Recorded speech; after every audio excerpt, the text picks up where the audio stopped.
नमस्ते प्रणाम। मेरे यूट्यूब चैनल पे आप लोग का स्वागत है। और कैसे हैं आप लोग? मैं सावित्री देहाती, मेरे चैनल का नाम है। आप लोग के सामने मैं एक विवाह विदाई गीत सुना रही हूँ कि देखिए, जब बेटी विदा हो रही है तो अपने मम्मी से कैसे रो रो के पूछ रही है कि हम ससुराल में जाएंगे तो कैसे रहेंगे, कैसे परिवार मिलेंगे घर के। तो आप लोग सुनिएगा, गाना के माध्यम से मैं पूरा क्या बताऊं, आप लोग सुनिएगा। देखिए मम्मी कैसे उनको समझा रही हैं। ऐसे अगर सब लोग अपनी बेटी को समझा के भेजें ना, तो हम सोच रहे हैं कि घर में कहीं बुराई कभी होबे ना करे। तो सुनिएगा आप लोग गाना के माध्यम से।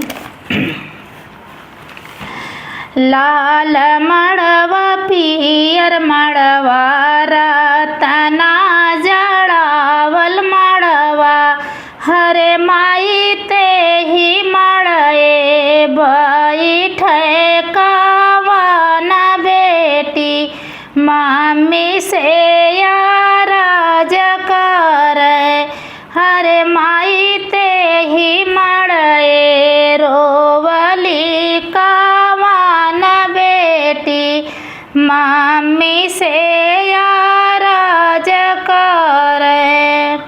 हरे मम्मी के करा के मम्मी कही बोलाई बेटा, के ना हमारो पापा लगी हैं।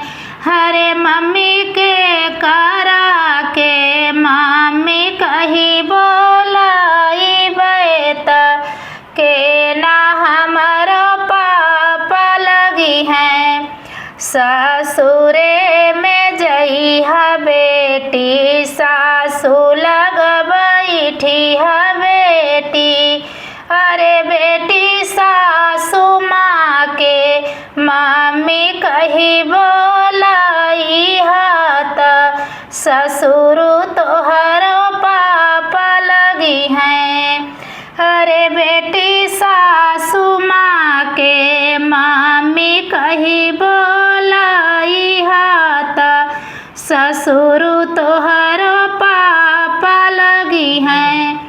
लाल मड़वा पियर मड़वा रतना जड़ावल मड़वा, अरे माई ते ही मड़े रोवली कावान बेटी, भाभी से याराज करे, हरे माई ते ही मड़वा बैठेली कावान बेटी, भाभी से याराज करें।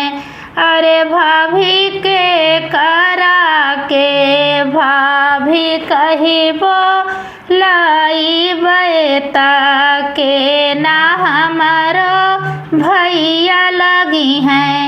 हरे भाभी के करा के भाभी कही बोलाई बेटा, के ना हमारो भैया लगी हैं। ससुरे में जई है ननदी, जेठानी लगे बैठी है दीदी, हरे दीदी जेठानी के माँ, हरे दीदी जेठानी के भाभी कही बोलाई हाथ, जेठ तोहरो भैया लगी हैं। अरे दीदी जेठानी के भाभी कही बोलाई हाथ, जेठ तोहरो भैया लगी हैं। लाल मड़वा पियर मड़वा रतना जड़ावल मड़वा, अरे माई ते ही मड़े रोवली कावान बेटी, बहिनी से याराज करे, अरे माई ते ही मड़े रोवली कावन हो बेटी, बहिनी से याराज करे। अरे बहिनी के करा के दीदी कही बोलाई बोलाई बैता के ना हमारो जीजा लगी हैं। अरे बहिनी के करा के दीदी कही बोलाई बैता के ना हमारो जीजा लगी हैं। ससुरे में जइहा दीदी ससुरे में जइहा बहिनी ननदी लगे बैठी हा बहिनी। अरे बहिनी ननदी के दीदी कही बोलाई हा नाना दोइया तोहरो जीजा लगी हैं। हरे ननदी ननदी के दीदी कही बोलाई हा नाना दोइया तोहरो जीजा लगी हैं।